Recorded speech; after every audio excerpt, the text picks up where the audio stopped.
இன்னைக்கு நம்ம என்ன பார்க்க போறோம்னு பார்த்தீங்கன்னா டிஃப்ரெண்ட்டாக ஒயிட் ஃபுட் சேலஞ்ச் தான் பார்க்க போகிறோம். ஒயிட் ஃபுட் சேலஞ்ச் எப்படின்னா நம்ம வந்துட்டு இன்னைக்கு காலையிலேருந்து இன்னைக்கு நைட் பிரேக்ஃபாஸ்ட் வரைக்கும் இன்னைக்கு காலையிலேருந்து இன்னைக்கு நைட் டின்னர் வரைக்கும் நான் வந்துட்டு ஒயிட் கலர் ஃபுட் தான் சாப்பிடணும். அதுக்கு பேர் தான் 24 hours eating white food challenge. வாங்க இப்போ நம்ம ஒயிட் ஃபுட் சேலஞ்ச் ஆரம்பிக்கிறதுக்காக நம்மளுக்கு ஒயிட் கலர் பிரேக்ஃபாஸ்ட் கொடுத்துருக்காங்க. ஒயிட் கலர் பிரேக்ஃபாஸ்ட்க்கு நம்மளுக்கு ஆப்பமும் தேங்காய் பாலும் கொடுத்துருக்காங்க. இப்போ இதுதான் எங்கள் அம்மா செஞ்சு கொடுத்த ஆப்பம்.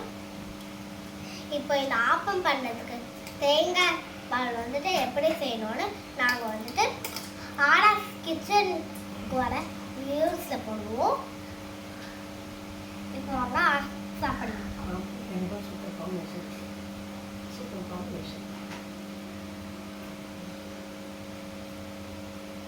ஆப்பம் எங்கள் அம்மா நல்லா பண்ணியிருக்காங்க.